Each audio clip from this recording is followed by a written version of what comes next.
Nobody wants to get beat by a girl, ever, and that's just the way it is. But if the female doesn't win, they say, oh, well, you know, she sucks, she didn't win kind of thing. But, you know, 23 other cars didn't win also.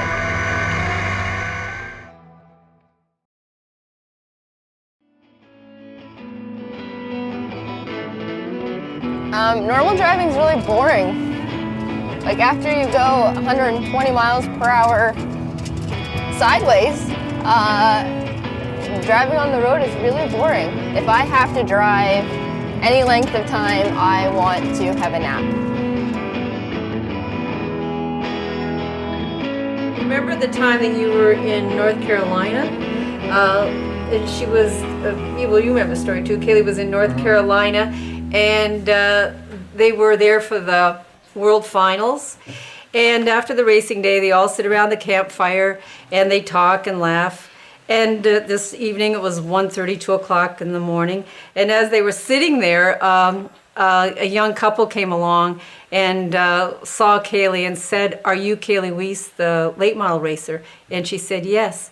And they said, "Well, we're fans of yours. We live in Minnesota, and we have followed you on Facebook and all of your races and your career. And we just wanted to come and be able to meet you in person."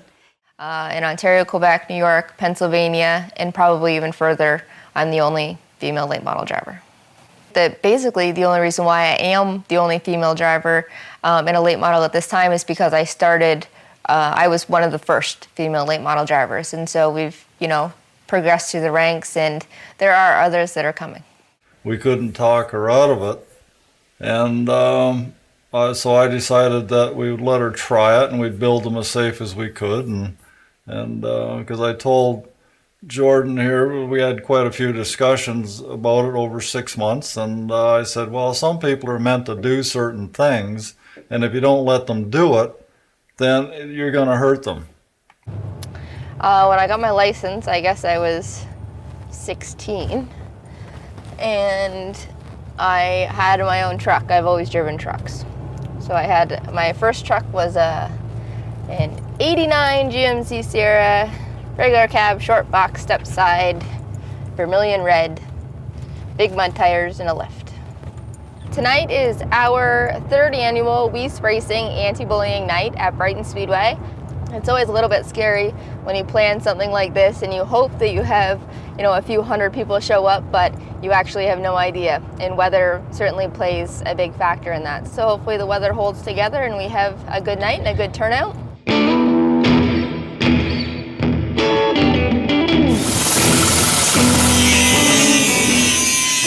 I just hope tonight that we can keep ourselves, our equipment, and everything together and just sort of make it through.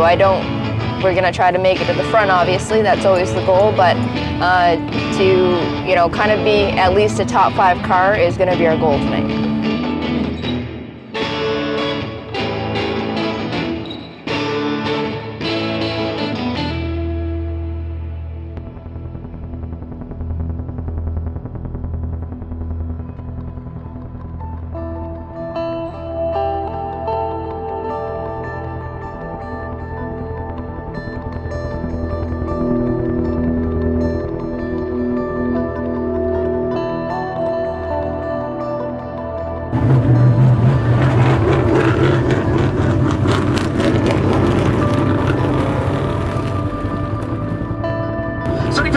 The carrying place, the Divots Excavating, 10-star Weiss Insurance, Thousand Islands RV Center, number 77 of Kaylee Weiss. And going 6th and of Picton, Ontario, the Marquis Nicolini, number 92 is Adam Turner. The 29 is Phil Potts, the 57, Bellevue Fabricating, sponsored by Charlie Sander Garrick, and number 60 in a Holler sponsored machine of the Indy Mayhew. Green flag. It's Corey Earl down on the inside, followed by the 60 of Stormin Norman, and he gets high on the outside, drops back about 4 or 5 positions, and Corey Earl just takes off and down into 3 and out of 4-year leader, followed by the 55 of Mark Rader and the 46 of... I'm just wondering if it wasn't a radiator hose or something, because they were going slow, maybe the engine started to heat up and it overheated on them and blew a hose or something like that, because if it's still running, engine must be okay. Our battery charger hadn't been charging our battery for the last month, which is crazy that our car even continue to start or run. And luckily enough, one of our fellow racers, Greg Bellier, gave us his battery charger to use for the night.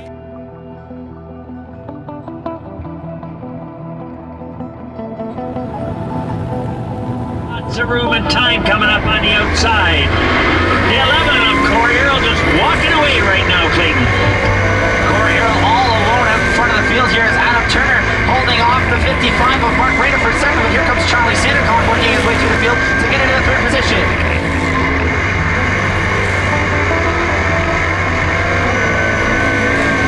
Problems for number 6 of Andy Mayhew. He sits in the infield waiting to cross the racetrack back into the pit area. Looks like he's going to try and do that this time, Mike. And Orr will rejoin the field now. Goes the 6 of Mayhew, but still all Corey Earl just past the halfway mark. Corey Earl going into corner 3, your leader, followed by the 92 of Adam Turner and the 57 of Charlie Sandercock. A good battle going on for 4th place between the 55 of Rader.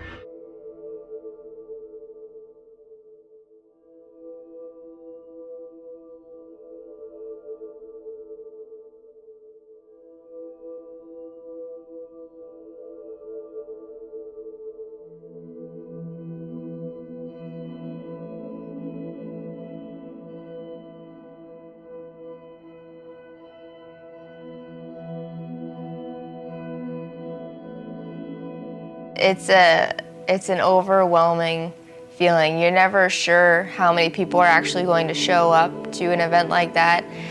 You know, we sold over 600 shirts, and we had hoped that we would get that many, and we certainly had hundreds. So, you know, that's a pretty amazing feeling, that's for sure.